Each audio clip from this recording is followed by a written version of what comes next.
আসসালামু আলাইকুম ওয়া রাহমাতুল্লাহ। তাহাজ্জুদ নামাজ শেষে দোয়াটি 21 বার পড়লে সকাল হওয়ার আগেই মনের আশা পূর্ণ হবে ইনশাআল্লাহ। সুপ্রিয় দর্শক, এই দোয়াটি সম্পর্কে নবীজি সাল্লাল্লাহু আলাইহি ওয়াসাল্লাম কসম করে বলেছেন, নিশ্চিত দোয়া কবুল হবে ইনশাআল্লাহ, ফিরিয়ে দেওয়া হবে না। আপনি খুব কষ্টে আছেন, এই আমলটি করে সাহায্য চান, আল্লাহ আপনার দুঃখ কষ্ট থেকে, পেরেশানি হতাশা থেকে দূর করে দিবেন ইনশাআল্লাহ। আপনার চাকরি হচ্ছে না, আপনি বেকার, খুব কষ্ট পাচ্ছেন, শুধু বিশ্বাস রেখে তাহাজ্জুদ নামাজের পর এই দোয়াটা পড়ে সাহায্য চান, আপনার উত্তম চাকরি হবে ইনশাআল্লাহ। আপনি কল্পনাও করতে পারবেন না। আপনার সন্তান হচ্ছে না, আপনি কষ্ট করে তাহাজ্জুদ নামাজের পর এই দোয়াটা পড়ুন আর আল্লাহর কাছে উত্তম সন্তান চান, ইনশাআল্লাহ আল্লাহ উত্তম নেককার সলিহীন সন্তান দান করবেন। আপনার অনেক ঋণ, সব সময় অভাব লেগেই থাকে, আপনি কষ্ট করে এই দোয়াটা পড়ুন, আল্লাহর কাছে সাহায্য চান, ইনশাআল্লাহ আল্লাহ তাআলা অভাব দূর করে দিবেন। সর্বোপরি কথা হলো, জীবনের সকল সমস্যার সমাধান রয়েছে এই ফজিলতপূর্ণ দোয়ার মধ্যে। প্রিয় দর্শক, আজকের ভিডিওটি অনেক গুরুত্বপূর্ণ, তাই ভিডিওটি মনোযোগ সহকারে দেখতে থাকুন, ইনশাআল্লাহ কপাল খুলে যাবে। তাহলে চলুন শুরু করা যাক। দেখুন প্রিয় দর্শক, আপনি যে তাহাজ্জুদ নামাজের পরে দোয়াটা পড়বেন, তো সর্বপ্রথমে আমরা জানবো তাহাজ্জুদ নামাজের ফজিলত ও তাহাজ্জুদ নামাজ পড়ার নিয়ম কানুন সম্পর্কে। তারপর সর্বশেষে জানবো কিভাবে তাহাজ্জুদ নামাজের পর এই ফজিলতপূর্ণ দোয়াটি পড়ব এবং এই দোয়াটি সম্পর্কে নবীজি সাল্লাল্লাহু আলাইহি ওয়াসাল্লাম কি সুসংবাদ দিয়েছেন সেই সম্পর্কে। শুনুন, তাহাজ্জুদ মুমিনের মর্যাদার সোপান, রবের প্রিয় হওয়ার অন্যতম মাধ্যম। ফরজ নামাজের পরেই তাহাজ্জুদের স্থান।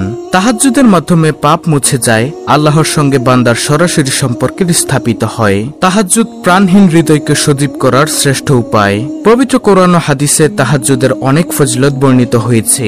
নিচে গুরুত্বপূর্ণ 4টি ফজিলতের কথা উল্লেখ করা হলো। তাহাজ্জুদের 4টি ফজিলতের মধ্যে নম্বর 1, পাপ মুছে দেয়। হযরত আবু উমামা রাদিয়াল্লাহু আনহু থেকে বর্ণিত, নবী করিম সাল্লাল্লাহু আলাইহি ওয়াসাল্লাম বলেন, তোমরা কিয়ামুল লাইলের প্রতি যত্নবান হও, অর্থাৎ তাহাজ্জুদ নামাজের প্রতি যত্নবান হও, কেননা তা তোমাদের পূর্ববর্তী নেককারদের অভ্যাস এবং রবের নৈকট্য লাভের বিশেষ মাধ্যম, আর তা পাপরাশি মোচনকারী, সুবহানাল্লাহ, এবং গুনাহ থেকে বাধা প্রদানকারী। তিরমিজি শরীফের হাদিস, হাদিস নম্বর 3549। তাহাজ্জুদ নামাজের দ্বিতীয় নম্বর ফজিলত হলো দোয়া কবুল হয়।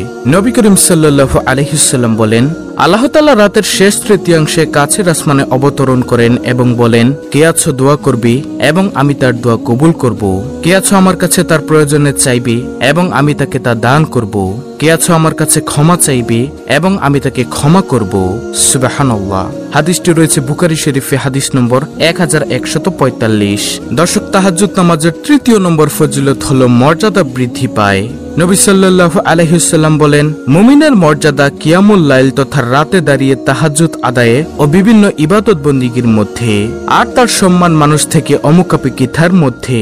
তারপরে তাহাজ্জুদের চতুর্থ নম্বর ফজিলতটি হলো জান্নাত লাভ করা যায়। নবীজি সাল্লাল্লাহু আলাইহি ওয়াসাল্লাম বলেন, নিশ্চয় জান্নাতে রয়েছে এমন কিছু প্রাসাদ যার বাইরে থেকে ভিতর অংশ দেখা যাবে, ভেতর থেকে বাইরের অংশ দেখা যাবে। এগুলো আল্লাহ তাআলা তাদের জন্য প্রস্তুত করেছেন যারা মানুষকে খাবার খাওয়ায়, কোমল ভাষায় কথা বলে, ধারাবাহিকভাবে রোজা রাখে, সালামের প্রসার ঘটায় এবং রাতে সবাই যখন ঘুমিয়ে পড়ে তখন তারা নামাজে দাঁড়িয়ে যায়, আল্লাহ তাআলাকে সিজদা করার জন্য দাঁড়িয়ে যায়, আল্লাহ তাআলার গোলামি করার জন্য দাঁড়িয়ে যায় তাহাজ্জুদ নামাজে। সুবহানাল্লাহ। মুসনাদ আহমদ, হাদিস নম্বর 22905। মহান আল্লাহ তাআলা বলেন, হে ঈমানদারগণ, তোমরা ধৈর্য নামাজের মাধ্যমে সাহায্য প্রার্থনা করো। সূরা বাকারার 153 নম্বর আয়াত। তারপরে হুযায়ফা রাদিয়াল্লাহু তাআলা আনহু থেকে বর্ণিত, নবী করিম সাল্লাল্লাহু আলাইহি ওয়াসাল্লাম যদি কোনো কঠিন সমস্যার সম্মুখীন হতেন তাহলে নামাজ আদায় করতেন। আবু দাউদ শরীফের হাদিস, হাদিস নম্বর 1319। দর্শক, এতক্ষণ শুনলেন 4টি ফজিলত তাহাজ্জুদ নামাজের। এখন শুনুন কিভাবে তাহাজ্জুদ নামাজ আদায় করবেন এবং নিয়ত করবেন, কোন সূরা দিয়ে পড়বেন, মনোযোগ দিয়ে শুনেন। প্রথমে শুনুন, নামাজ পড়তে হবে মনোযোগ সহকারে, উদাসীন হওয়া যাবে না, অলসতা করা যাবে না, এরকম করলে নামাজ হবে না। নিচের হাদিসটি শুনলেই বুঝবেন। রাসূল সাল্লাল্লাহু আলাইহি ওয়াসাল্লামের দৃষ্টিতে যারা নামাজে চুরি করে থাকে তারাই হলো সবচেয়ে বড় চোর। রাসূলুল্লাহ সাল্লাল্লাহু আলাইহি ওয়াসাল্লাম বলেন, এগুলো ঘৃণ্য জঘন্য পাপ, এসবের সাজা রয়েছে। আর যে ব্যক্তি নিজের নামাজ চুরি করে সবচেয়ে নিকৃষ্ট চোর সে ব্যক্তি। রাসূলুল্লাহ সাল্লাল্লাহু আলাইহি ওয়াসাল্লামের এই কথা শুনে সাহাবীরা বললেন, হে আল্লাহর রাসূল সাল্লাল্লাহু আলাইহি ওয়াসাল্লাম, নামাজে আবার কিভাবে চুরি করে? তখন নবীজি বললেন, যে নামাজের রুকু ও সিজদা পূর্ণভাবে আদায় করে না। অর্থাৎ প্রিয় দর্শক, হাদিসটি দ্বারা আমরা বুঝতে পারলাম নামাজে চুরি করা বলতে বোঝানো হয়েছে নামাজের মধ্যে যে ব্যক্তি তাড়াহুড়া করে ঠিকমতো রুকু সিজদা আদায় করে না, নামাজের মধ্যে গাফিলতি করে, তাদেরকেই নামাজ চোর বলা হয়েছে। পবিত্র কোরআনে ইরশাদ হয়েছে, অতএব দুর্ভোগ সেসব নামাজির যারা তাদের নামাজ সম্বন্ধে বেখবর। সূরা মাউন আয়াত 4-5। অর্থাৎ যারা রুকু সিজদা পূর্ণভাবে আদায় করে না, শুধুমাত্র উঠে আর বসে, এই আয়াতে তাদেরকে বোঝানো হয়েছে। আল্লাহ তাআলা মুসলিম উম্মাহকে সহিহ সুন্নাহ অনুযায়ী নামাজের হক যথাযথ আদায় করার তৌফিক দান করুন। নামাজের দৃষ্টিতে বড় চোর হওয়া থেকে হেফাজত করুন, আমিন। তো এখন আমি আপনাদেরকে বলবো যে কিভাবে আপনারা তাহাজ্জুদ নামাজের নিয়ত করবেন সেই সম্পর্কে। নিয়ত আরবিতে করতে হবে এমন বাধ্যবাধকতা নেই, আপনি সহজে বাংলায় করবেন নিয়ত। মনের নিয়তই হলো বড় নিয়ত। তাহাজ্জুদ নামাজের নিয়তটি হলো, আমি আল্লাহ তাআলাকে সন্তুষ্টি করার জন্য কিবলামুখী হয়ে 2 রাকাত তাহাজ্জুদ নামাজ পড়ার ইচ্ছা করলাম, আল্লাহু আকবার। এভাবে আপনারা নিয়তটি করবেন। নিয়ত করার পর আল্লাহু আকবার বলে 2 হাত উপরে উঠাবেন, তারপর হাত নামিয়ে বাঁধবেন। হাত বাঁধার পরে সানা পড়বেন, তারপরে আউযু বিল্লাহ বিসমিল্লাহ সহকারে সূরা ফাতিহা পড়বেন। তারপরে যে কোনো একটি সূরা মিলাবেন। নির্দিষ্ট কোনো সূরা নেই, আপনি চাইলে সূরা ইখলাস 3 বার পড়তে পারেন। আপনি যে কোনো সূরা পড়তে পারবেন, তবে পড়তে হবে সহিহ শুদ্ধভাবে।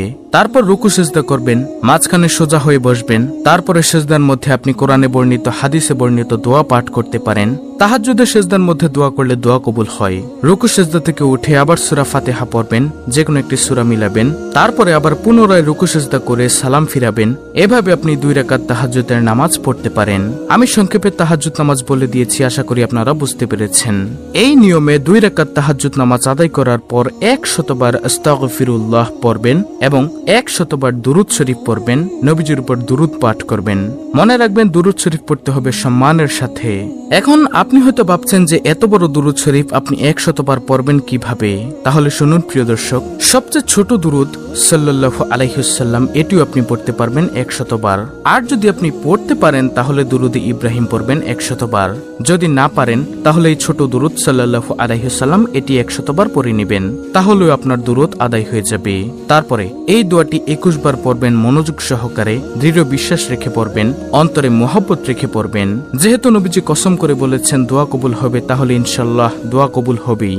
আর প্রিয় দর্শক, যেই দোয়াটি আপনি 21 বার পড়বেন সেই দোয়াটি হলো বিসমিল্লাহির রহমানির রহিম।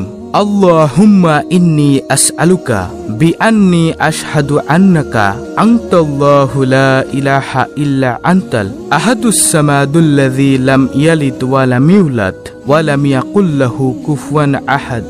অনেক গুরুত্বপূর্ণ দোয়া। এটি হচ্ছে একটি ইসমে আজম। আপনারা স্ক্রিনশট নিয়ে দোয়াটি মুখস্থ করে নেবেন। নবীজি কসম করে বলেছেন দোয়া কবুল হবেই হবে। এই দোয়াটি পড়ে দোয়া করবেন। সুবহানাল্লাহ। এই ইসমে আজমের অর্থটি হলো, হে আল্লাহ, আমি তোমার কাছে প্রার্থনা করছি আর সাক্ষ্য দিচ্ছি যে তুমি একমাত্র আল্লাহ, তুমি ছাড়া অন্য কোনো মাবুদ নেই। তুমি একক সত্তা, স্বয়ং সম্পূর্ণ, যিনি কাউকে জন্ম দেননি এবং তাকেও কেউ জন্ম দেয়নি, আর তার সমকক্ষ কেউ নেই। এটি হলো এই দোয়াটির অর্থ। তারপরে এই দোয়াটি পড়ার পর আবারও 100 বার দুরূদ শরীফ পড়ে, নবীজির উপর দুরূদ পড়ে, চোখের পানি ছেড়ে দিয়ে মোনাজাত করবেন। ইনশাআল্লাহ যা চাইবেন আল্লাহ আপনাকে তাই দিয়ে দিবেন, যদি সেটি আপনার জন্য কল্যাণকর হয়ে থাকে। আল্লাহু আকবার। তো এখন গুরুত্বপূর্ণ হাদিসটি শুনুন, যে হাদিসের মধ্যে দোয়াটি রয়েছে, যে দোয়াটি সম্পর্কে নবীজি কসম করে বলেছেন।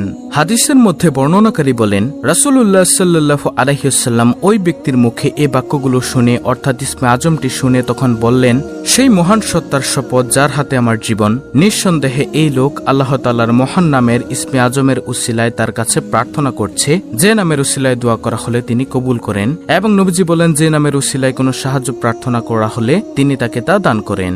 সুবহানাল্লাহ। তিরমিজি শরীফের হাদিস, ইবনে মাজাহ শরীফের হাদিস। আজকের ভিডিওতে যে দোয়াটি বলেছি এই দোয়াটির দলিল হচ্ছে এই হাদিসটা। তো এই ছিল আমাদের আজকের ভিডিও, অত্যন্ত গুরুত্বপূর্ণ একটি ভিডিও। ভিডিওটি ভালো লাগলে অবশ্যই চ্যানেলটিকে সাবস্ক্রাইব করে পাশে থাকা বেল বাটন অল বাজিয়ে দিবেন। ভিডিওটিতে একটি লাইক দিবেন এবং কমেন্টে আমিন লিখবেন এবং অন্য মুসলিম ভাই বোনদের কাছে ভিডিওটি শেয়ার করে দিবেন, যেন তারাও ইসমে আজমের ভিডিওটি দেখে এবং শিখে আমলটি করতে পারে। আল্লাহ তাআলা আমাদের সকল গুনাহ মাফ করে দিন এবং আমাদের মনের আশা পূরণ করে দিন। আমিন।